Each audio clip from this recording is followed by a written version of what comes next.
यदि तुमने आसुरी भाव का त्याग किया और भगवान को प्रसन्न कर लिया तो अब तुम्हें त्रिभुवन में, अखिल ब्रह्मांडों में ऐसी कौन सी वस्तु है, पदवी है, सिद्धि है जो प्राप्त ना हो जाए। प्रभु को प्रसन्न कर लिया तो अब कौन सी सिद्धि ऐसी है, कौन सी वस्तु ऐसी है, कौन सा पद ऐसा है जो तुम्हें प्राप्त ना हो जाए। अरे ये धर्म, अर्थ, काम, मोक्ष सब तुम्हारे चरणों में लुटेगा यदि हरि मुस्कुरा दिए, हरि प्रसन्न हो गए। अब हमको हरि प्रसन्न के लिए कोई प्रयास नहीं करना। देखो देखो समझो, वही फिर कह रहे थे भगवत प्राप्ति कठिन नहीं, कठिन है ये गलत संबंध त्याग करना, सबकी ममता ताग बटोरी। बहुत ध्यान से सुनना, कह रहे कि भगवत प्राप्ति या भगवत प्रसन्नता के लिए ये जो हम कह रहे हैं उसे स्वीकार कर लो, सब ठीक हो जाएगा। प्रभु श्री हरि का रोज चरणामृत सेवन करो। भगवान व्यासदेव जी भगवान के अवतार हैं, अपनी बात वही बता रहे कि कैसे प्रसन्न करोगे। सारजुषाम चरण यो रूप गायताम न, बड़ी सार बात है। अकाल मृत्यु हरणम सर्वव्याधि विनाशनम श्री कृष्ण पादोदकम पीत्वा पुनर्जन्म न विद्यते। कई बार सत्संग में कह चुके हैं पर किसकी समझ में आता है। सबके पास चरणामृत होना चाहिए, रोज चरणामृत नियम से। गुरुजनों की कृपा से कुछ भी खाने पीने के पहले जिह्वा में चरणामृत जाता है। यह हमारा जीवन है। चरणामृत में पैसा नहीं लगता। अपने घर में नाम सेवा विराजमान है, हमारे को मिल रहा है चरणामृत। संतों का चरणामृत, श्री जी का चरणामृत राधा वल्लभ लाल बिहारी लाल में खुला बट रहा है, खुला बट रहा है। आप कोई पात्र ले ले, अगर वो 2 बूंद डाल दे, उसमें 1 लीटर जल मिला दीजिए, पूरा चरणामृत रोज पान कीजिए। मान लीजिए बात। अकाल मृत्यु हरणम, चरणामृत पीने वाले की कभी अकाल मृत्यु नहीं हो सकती। मान लीजिए बात। कोई भी व्याधि रोग तुम्हें परास्त नहीं कर सकता। होगा नहीं, हम नहीं कह रहे, परास्त नहीं कर सकता। रोग होंगे, परेशानियां होंगी, पर आप परास्त नहीं होंगे। श्री कृष्ण पादोदकम पीत्वा पुनर्जन्म न विद्यते। हमें तो लगता है कि 3 बार कम से कम ले, वो औषधि है। पास रखो छोटे से, उसमें 1 ढक्कन डाल लिया, सुबह उठते ही कुल्ला करने की जरूरत नहीं, सिराने रखा है। गुरु कृपा से गुरुदेव भगवान की चरण रज और चरणामृत ऐसे, ये यहां अगर सर है तो यहीं रखा है, और सर के नीचे गुरुदेव भगवान के पूर्व के प्रसादी जैसे मुझे, वो सब उन्हीं का बल है। ये खोपड़ी जो काम कर रही तो उन्हीं के चरण रज से काम कर रही, नहीं तो इसको भ्रष्ट होने में देर न लगे। ये अगर काम कर रहे ना तो गुरुदेव की चरण रज के प्रताप से, कहिए तुम्हें राज से बता रहे हैं। अगर वृंदावन की रज तुम्हारे सिराने रखी है तो बुद्धि तुम्हारी माया से ग्रसित नहीं होगी। पहले उठो, जे ही आंख खुले तो सबसे पहला कार्य चरणामृत मुख में डालो, फिर जल आदि पी के फिर अपनी दिनचर्या में चलो। दोपहर में फिर शयन 1 ढक्कन चरणामृत विश्राम। रात्रि में से 3 बार लो, नहीं ले से 1 बार तो लो ही चरणामृत। नियम सब लेते हैं चरणामृत। हाँ, आज से नियम बना लो कि रुपया रखना जेब में भूल जाओ, भले अगर कहीं बाहर जा रहे हो, पर चरणामृत तो वृंदावन की रज मत छोड़ना, पास रखना। भगवत प्राप्ति आपकी जेब में है। अगर वृंदावन की रज आपकी जेब में है, चरणामृत आपके पास है, कैसे तुम छोड़ देते हो? कैसे छोड़ देते हो? अरे हमारी जीवन जीवनी है, संजीवनी बूटी है। व्यासे श्री हरिवंश बताई, ये ब्रजरज जीवन मूरी। आप कैसे कैसे छोड़? हमारी प्यारी जी की चरण रज है, आप उसे छोड़ देते? कहीं भी जाओ, दिल्ली कलकत्ता कहीं के भी हो, 2 चीज हर समय जेब में रखना, वृंदावन की रज और चरणामृत। तुम जीत जाओगे, जीत जाओगे। पर वो 2-4 दिन याद रहेगा, इसके बाद नहीं याद रहेगा। आसुरी भाव होने के कारण आपको ये बातें हंसी मजाक लगती हैं। चरणामृत का सेवन और प्रभु के नाम जप और नाम कीर्तन से हम माया पर विजय प्राप्त कर लेंगे। हमें मोक्ष की कोई आवश्यकता नहीं। शास्त्र प्रमाण बहुत सरल है भगवत प्राप्ति। कठिन है आसुरी भाव का त्याग करना, स्वसुख वांछा का त्याग करना, ये भी छूट जाएगी। रोज चरणामृत पियो नियम से, और ब्रज रज वृंदावन रज तुम्हारे शरीर पर लगी होनी चाहिए। श्री जी का प्रसादी चंदन है और ये रज है। ये हमारा सौभाग्य है। जैसे सौभाग्यवती स्त्री सुहाग भरती है, ऐसे हमारा ये सुहाग है। जुगल जोरी सरकार की उपासना का हमें सुहाग लगाए हुए हैं। वृंदावन रजोप सेवी ये हमारी पहचान है। वृंदावन रजोप सेवी, श्री हरिवंश जोरी वृंदावन रजोप सेवी है। इसी का हमारा, ये हमारी दास्ता का चिन्ह है, ये हमारा सुहाग है।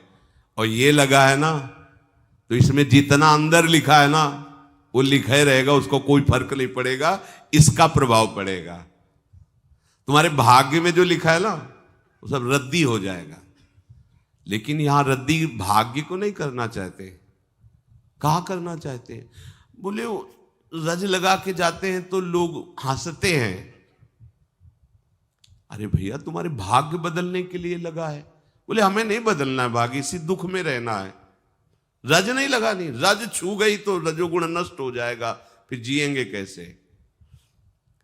अगर हम देखते हैं जैसे वृंदावन में से, तो कई बार देखे कर क्या रहा था, ऐसे बीच वाली अंगुली से ऐसे रज छुआ और पहले से हटा दिया, फिर ऐसे कर, रज न छू जाए।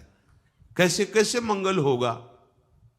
बड़े बड़े महापुरुष कह रहे हैं जब तक निष्किंचन महापुरुषों की चरण रस से अभिषेक नहीं होगा तब तक तुम्हें ब्रह्मबोध या भगवत अनुराग हो ही नहीं सकता।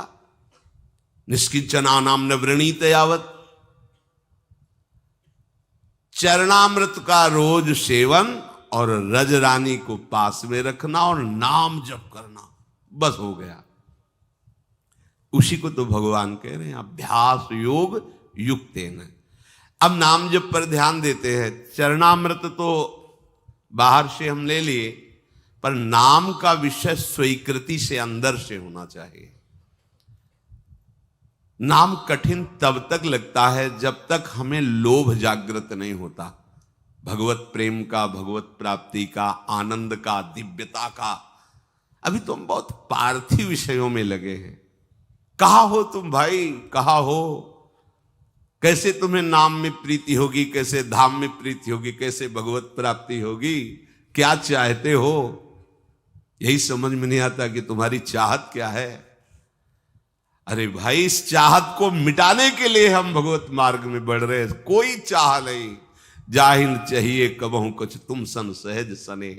और ये इसी जन्म में हो सकता है, अन्य योनियों में नहीं हो सकता। नाम जप के लिए अभ्यास बहुत आवश्यक। कल एक उपासक, इसलिए उपासक शब्द लगा देते हैं कि अब जब तिलक लगाए हो, कंठी बांधे हो, तो हम तो उपासक ही कहेंगे आप जो हो।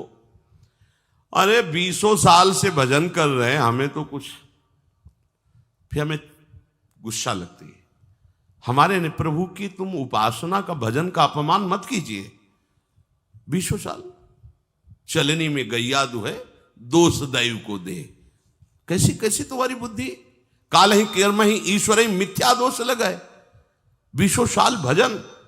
अरे हम कह रहे बिल्कुल भजन की आवश्यकता नहीं। तुम अभी मार्ग ही नहीं जानते अध्यात्म का। अगर आप अपने आप में स्थित हो जाओ तो आपका स्वरूप ही परमात्मा स्वरूप है। क्या किसका भजन करना? आओ, 3.5 हाथ के शरीर में तुम रह रहे हो, अपने को नहीं जान रहे हो, दोष दे रहे हो भगवान को। बिल्कुल भजन की आवश्यकता नहीं, क्योंकि आपका स्वरूप ही परमात्मानंद है। आपका स्वरूप ही आत्मा में। लौट अपनी तरफ। बड़ा ज्ञानी बनता है, बड़ा प्रयत्नशील बनता है, तो हट त्रिगुण शरीर से अपने स्वरूप में कोई भजन की आवश्यकता नहीं। तभी तो कहा बोधजन्य को किसी भजन वृत्ति की जरूरत है क्या? वो तो स्वात्मा राम है, वो तो भगवत स्वरूप है। उसकी एक एक स्फुरना केवल भगवान ही होते हैं। कहां लौट रहे हो? तो आ संबंध में संबंध की हो, स्त्री पुत्र परिवार दे भोग ममता, तो फिर क्रिया में सही चल। हाँ, क्रियाएं हो रही हैं शुद्ध, अधर्म आचरण, जहां जैसी वृत्ति गई, जहां जैसी, तो भी कुछ हाथ में है नहीं हो, आप दोष दे रहे हो भजन का। 20 वर्ष हो गए भजन करते और अनुभव में तुम्हें कुछ नहीं आया। मेरी समझ में नहीं आता। मेरी समझ में इसलिए नहीं आता कि उससे बात करो जिसने कभी भजन किया ना हो, तो तुम्हें कहेगा ऐसा। यहां जीवन ही भजन है, यहां आहार ही भजन है, कैसे तुम्हें बताएं, श्वास ही भजन है। भजन की कभी निंदा मत करो, तुम अपनी कमी को देखो। भजन नामामृत है, देखो नाम, हरिवंश महाप्रभु पाए राधा नाम का स्वाद, तो कह रहे राधा नाम सुधा रसम रसी तुम जिह्वास्तु में विह्वला। तुम्हारी जबान में पित्त बढ़ने के कारण करुआहट है, तो तुम्हें मिश्री भी कड़वी लगती है, तो पित्त का समन भी वो मिश्री ही कर देगी, पर नियम से पाते रहो।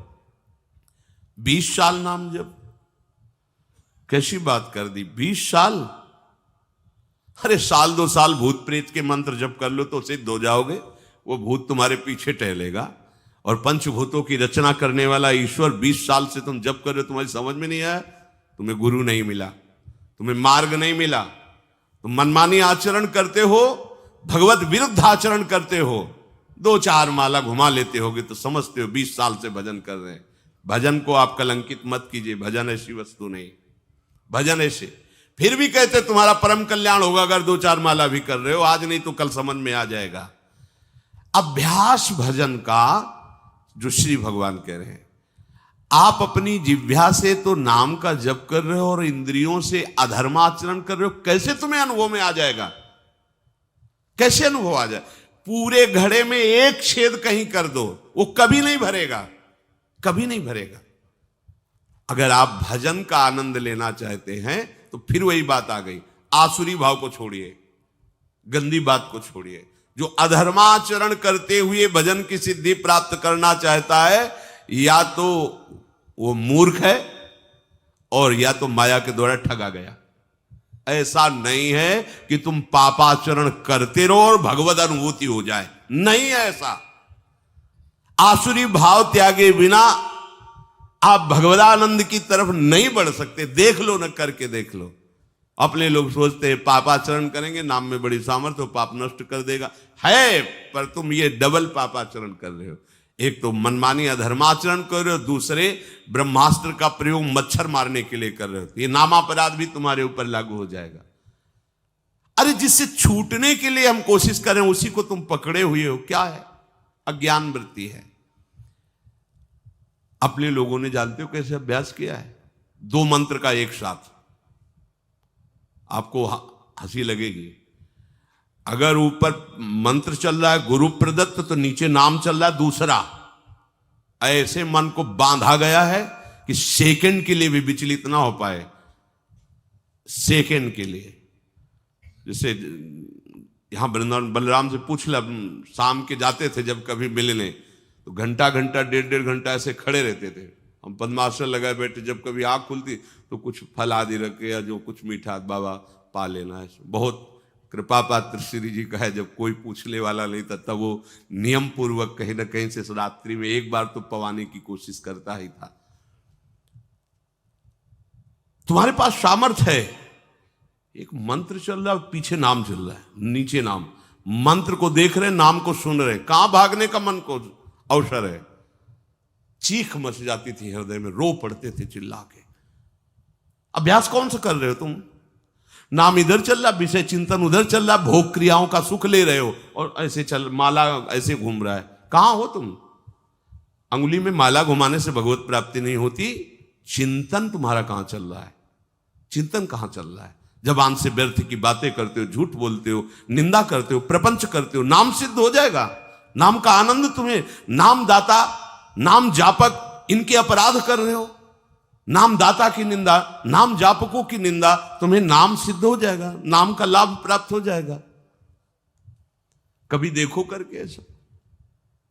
ऊपर मंत्र लिख रहे हैं, अभी तो एक ही में तुम्हारी बुद्धि नहीं लगेगी कि मंत्र ही पूरा लिख ले। मंत्र चल रहा और नीचे नाम चल रहा है। ऊपर मंत्र चल रहा है, जब सन्यास सही उपासना में नीचे शाम सदाशिव, शाम सदाशिव, शाम सदाशिव मंत्र, एक सेकंड के लिए हटने का समय नहीं, न भूख की चिंता न प्यास की चिंता, तब तदाकार वृत्ति। कहां तो 5 मिनट बैठ के कभी करो, करके देखो कैसा लगता है, आग लग जाएगी। डबल चला के देखो, राधा बाबा चलाए, उनके जीवन में देखा है। कोई भी महापुरुष, इस मन को ऐसे नहीं बंदी बना लिया जाता, हर उसके भागने के हथकंडे पर हर हथकंडा सीखा। इसीलिए तो गुरु मेहरबान तो चेला पहलवान। यहां दंड बैठक वाली पहलवानी नहीं है, यहां यही पहलवानी, युक्ति से मुक्ति। भाग तू कहां भागेगा, वो मन नहीं लगता। अरे शेर बनो, तुमसे खा के वो तुम्हें दहाड़ रहा है। मन बिल्ली न बन जाए तो बताना, म्याऊं बोलेगा तुम्हारे सामने। तुम्हारे हाथ में डंडा है गुरु का, कृपा प्रसाद नाम मंत्र, फंसा इसको।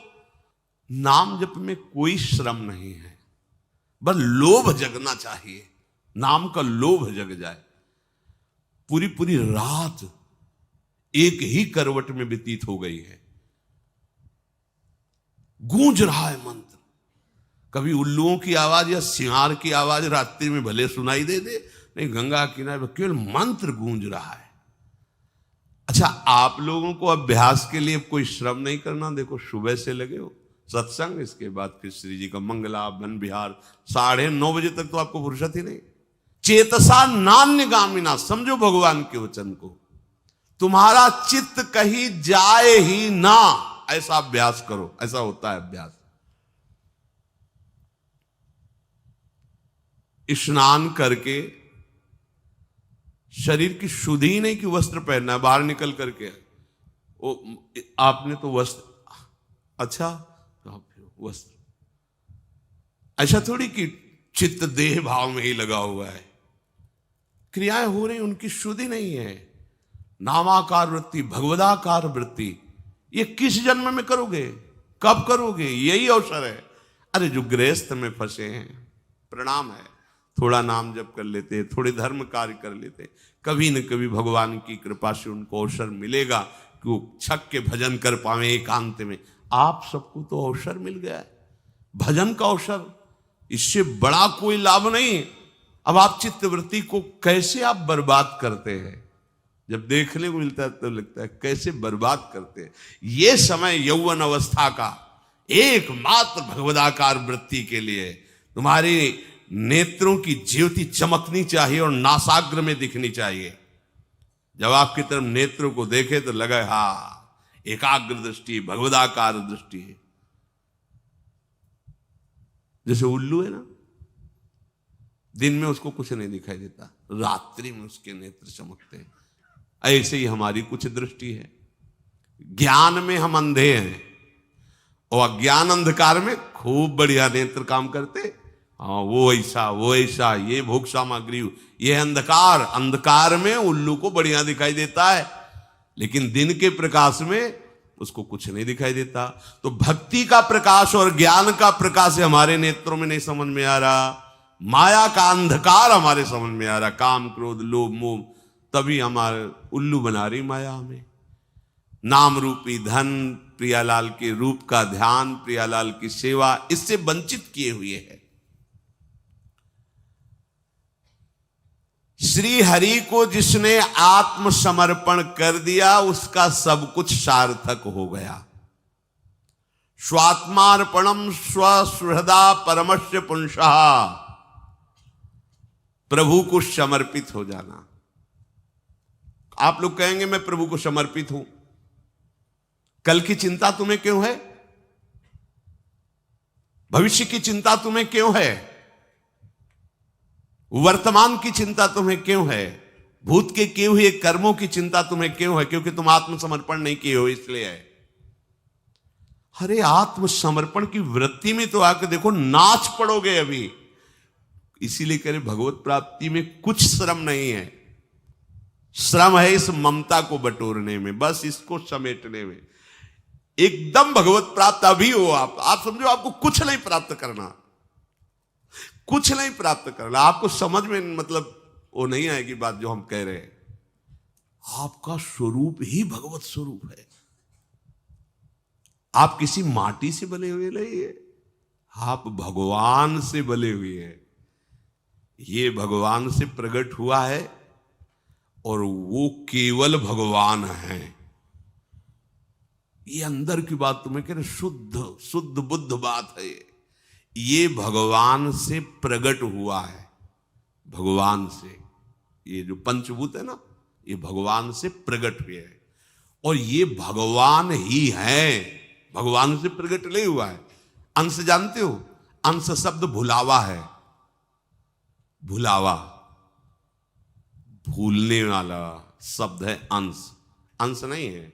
वही महाराज बैठे हुए, वही आए। जैसे एक कांच के मंदिर में बहुत से अपने रूप दिखाई दे तो छोटा बालक नहीं समझता कि अपना ही रूप है, ऐसे सच्ची मानना। वही बैठे खेल रहे हैं, आप हो ही नहीं। आप अपने को भ्रम में फांस लिए हो। आपकी सत्ता तब तक अलग है जब तक आप अपने को शरीर मान रहे हैं तक, नहीं तो जो ही ये हटाओगे वहां मुस्कुराते हुए केवल लाल जो है आप है ही नहीं। ब्रह्म नहीं, माया नहीं, नहीं जीव। अगर हम आपको ये ना सुनावें तो आपको लगे क्या बोल रहे हैं ये। ब्रह्म नहीं, माया नहीं, नहीं जीव, नहीं काल। क्यों? क्योंकि जो हम अपनी शुद्धि बनाए हुए थे ना, शरीर और आगे सब, अब गई तो बचा कौन? एक रहो नंदलाल। अब ये पूर्णता है।